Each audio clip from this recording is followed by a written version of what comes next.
How to download the VK app on Android. Ready to get that VK app on your Android phone? It's super simple. Let's dive right in. The first thing that you need to do in order to find the Google Play Store is find that little icon that looks like colorful sideways triangle. It's right over here. Let's tap on it and go inside it. Once you're inside it, you'll be seeing this type of interface. Now what you have to do is simply tap on this search icon which is in bottom right corner. It's right over here. Let's tap on it. And once you're here, simply tap on the search bar which is right over here. Let's tap on it and search for VK, and there you can see an option called VK Music Video Messenger, and this is what we need. Simply tap on it, and now on your results you will be finding the VK app, and this is exactly how it should look like. Let's tap on it and go inside it. Once you're inside it, simply tap on install, then it will start installing your VK app on the phone.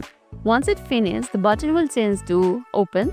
You can see the open right over here. Let's tap on it. That will directly take you to the VK app. So let me know what you will be using the VK for. So that's all for today's video, and if this video made your day a little bit easier, don't forget to like and subscribe for more amazing tips. Thanks for watching and see you in the next video.